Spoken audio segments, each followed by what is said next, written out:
I can't take that advice because it's not a very Hollywood ending.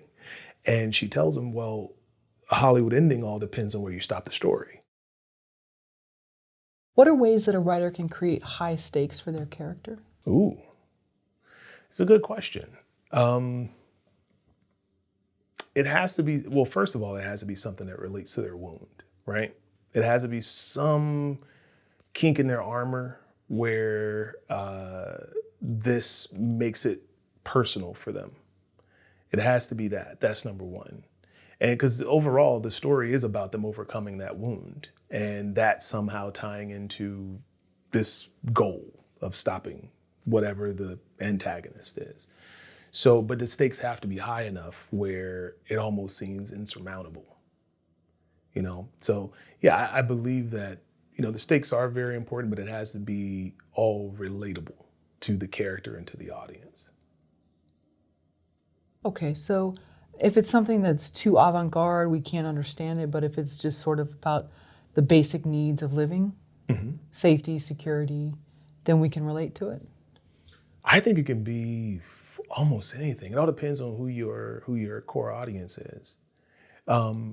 For just to give you an example, for Wanton, right? If you watch the film, it's very easy to sit back and go, what? I don't really get it. But the story is very meta. It's very meta. There's a story happening, and then there's a story that the writer is writing. But unbeknownst to him, they both are the same story, okay? And in the story that he's trying to write, that he's having writer's block with, the reason why he can't relate is because he's cut so many pieces of himself away to fit in, right? To fit in with this life with his wife, this new Hollywood life. He was doing it before when he was trying to do sales. He's just trying to fit in with everybody, with his friends. He keeps cutting off pieces of himself to the point where he doesn't recognize himself anymore, okay? And he's not honest with himself. Without honesty, and he doesn't know himself, he doesn't even know what he wants. He's writing a script that he can't finish it. It seems convoluted. There's all this other stuff going on. Inside the story that he's writing is about a guy who's robbing a bank. He wants the money. Then there's this girl that he meets inside of the bank. He starts falling for the girl. There's the police outside. The police are going to make him pay for whatever he does, right? If he wants the girl, he has to give up the money because she doesn't like stealing and all that other kind of stuff. If he takes the money, he loses the girl. And all of that, the police are still outside. How is he going to get past that? In both of these stories, it's not even knowing what the guy wants. The guy doesn't know what he wants. He's all over the place, right? And what you begin to realize is for the protagonist in the story, his wife is really related to the money in the story. That's his security. He's so secure with his wife because she's on a soap opera, she makes lots of money. He can be a struggling writer and it doesn't matter. So he has that. And in the movie, that's money, that's security, right? And then he meets this girl named Pia, and he's completely infatuated by her. It's exciting and it's new. Well, that's the girl in the story. It's exciting and it's new. He's always needed money and security, but excitement has taken over. Does he choose excitement? And then, of course, the woman's husband, who's his best friend, is the police. That's the people who are going to hold him accountable. He's gonna have to suffer a consequence, whether it's good or bad. He's got to suffer a consequence. That friend is gonna make him pay. He's making him pay the whole movie. When you're watching, you're just like, geez, you almost consider the friend to be the bad guy until you realize this guy has a wife, but he's infatuated with this other woman, right? And that's the dance that is going on in this entire film. So I look at it and I go, you know, the film may be hard to understand. It may be hard to understand how to relate to it and how this relates to you. But for a specific group of people, they'll understand that desire to fit in and that you don't even know yourself and that you're driven by what you want in the moment. But do you even really want it? Do you know yourself enough to know you really want it? And I think there is a segment of audiences that can relate. But then there'll also be a segment that'll say, I don't even get any of this. And it's because they don't relate to any of it. They just don't. But that movie's not for them. Sure, or maybe they've seen that in someone close to them, or they used to be that, and then they realize all that's empty. But I see what you mean. Someone that's really conflicted, they want what they want, and they're willing to kind of sell their soul for it. Yeah. Yeah, I think that's a good story to write about Hollywood. It is, and it's him. He's just in the wind because he doesn't know himself anymore. Sure. He doesn't. How long did it take you to write the script? I started writing it in probably 2017, 2018. I started writing it, but it was one of those ones where I just kind of plugged away at it for a little bit at a time. And then I got to a point where I said, I don't know where I should take this story. And then what happened was I put it aside for a moment and I went off and I did some other work. And it was around that time that I realized, man, the reason why I didn't know where to go with the story was because I was trying to stick a Hollywood ending on it. And it's funny because that's actually a line earlier in the script is that he was saying, he's taking advice from the character Pia, and he says, I can't take that advice because it's not a very Hollywood ending. And she tells him, well, a Hollywood ending all depends on where you stop the story. And so I said to myself, I have to be honest in the rest of the screenplay. I have to be honest, and I have to make him have real conversations about where he's headed, where his relationships are headed, where his life is headed. He has to have these real conversations. Now, he can't have them the way that we have them, but he has to have them. And he has to make a decision. It can't be ambiguous. He has to make a decision. And so once I went back into the script with that mandate, I was able to wrap it up pretty quickly. And pretty honestly, and with as much truth as possible. And did you give the script to many people for feedback? No. I think feedback is great sometimes, but when it's something that's it was very new for me to be that honest and that truthful and not try to stick Hollywood stuff into it, Hollywood magic to make it magically resolve. I didn't want that type of feedback. I wanted it to exist for what it was. So you didn't need to get notes from anybody because you self-financed it. And so you just knew but were there any parts that maybe were unclear that you wanted people to see and flesh out for the characters, or no? You just knew we were going to do it this one way? I knew I was going to do it that one way. What I did was, once I got actors on board who were very, very talented and they were very outspoken about their own thoughts on it, I was able to just have a conversation with them where I said, there are no wrong answers, okay? But we're just going to sit down and we're going to talk about the script and we're going to talk about the moments and how we can make them honest and very truthful.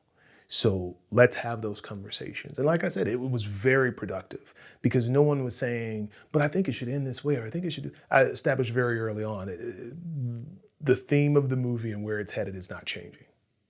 How we get there may adjust a little bit. But where this train is headed, it already left the station and it's headed to this destination. So we all sat down and we said, okay, cool. In these moments, here are things that we can do to make it more truthful and make it feel more honest. And that's really what we focused on. So there were some changes along the way, but for the most part, what was on the page was on the screen, for the most part. I got very, very close. I would say I was 75% there. 75% of what I wanted is on the screen, which is a high number for me. What do you tell other screenwriters, filmmakers about being too precious about certain scenes that maybe they just don't totally serve the story? I haven't had to have that conversation. However, that conversation was had with me, and it was had by Eddie Watkins. He told me, he said, your biggest problem is that you're married to everything you do. You can't be that way, especially if you're not the one financing it and directing it. You can't be. Things are going to have to change for whatever reason, and you're going to have to be open to making whatever those changes are work. And that's what I would tell anybody who's treating it too precious. So, because, we all like want certain scenes or some little artifact in the film, and it means something to us, but the audience might not care. And so when people have given you those notes, or maybe it was just Ed, are you open to changing them, or has it been hard for you? To take notes? And to remove certain things? In the past, I would say I was probably more open to removing it. Even if I didn't agree, I'd remove it because I want this issue to die and I don't want things to keep carrying over or whatever. But once I started to just kind of stand up and say, this is my film. Even if you pay for it, it's my film. Because ultimately nobody's gonna say, woo, well, I looked at this movie, that producer must have been great. That's not what they're gonna say. They're gonna say the director and the writer and the cast were great. That's what they're gonna say. And if people know a little bit more about the industry, they're gonna say the cinematographer was great. But what they're not gonna say is, wow, that producer really knows his stuff. That just doesn't happen, And so what happened is that we made the film and we always understood what it was supposed to be. And then as we got further along, people's ego started to get involved. And even though I would explain, I understand that this is great for you, but we're at service to the story, not to you. So the person would relent. And so as we got further into editing, the conversations would come up again. Well, I think we should really add this. And I'm like, well, you're serving your own ego. You're not really serving the story. So no, I don't think we should do that. And so we would go have a little bit back and forth until I would just say, okay, you know what? Just so we can be done with it. And then you would cut it. And before you know it, it was a movie that was, granted, at 2 hours and 15 minutes, it's a bit long. So we cut it down to about maybe an hour, 45 minutes. So now it's cut down. Only thing that needs to happen is color and a little bit of sound working, and it's ready to be done. So I handed off, and ultimately I heard through the grapevine that the film was finished and that it was at an hour and a half. That's really weird. It's really weird. Something. And it was because I have to take accountability and responsibility. I handed off the film along with all the footage so that it could have the finishing touches put on it. And what ultimately happened was this person decided to put all these scenes back in and remove all these other scenes so that their work would stand out a bit more. And it was an ego thing, And I said, you know what? I dropped the ball on that one because I gave that person the ability to do it. That was my fault. And it'll never happen again. It'll never happen again. Because that film floats around and people say, wow, that film. And I can't take credit for the good or the bad because it's not my film. It's not. And that was because I started in the beginning. We talked about the TV show 24 and Jack Bauer, and the guy says, you've never done anything bad. You've never made a bad decision. You've never just done this one little thing. And he says, no, because once you do that one little thing, it makes it easier to do the second thing and the third thing. And that one thing that I did was that I compromised, and I did it just so that the conversation would die. I said, and I gave in a little and a little bit more and a little bit more.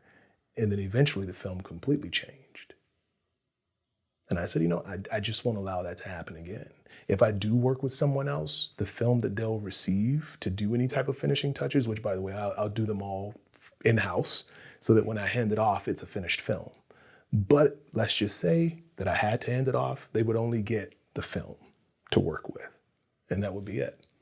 Because it's my responsibility to make sure that, we're honest to the film and what the film is trying to say. We're in service of the film, not to our egos.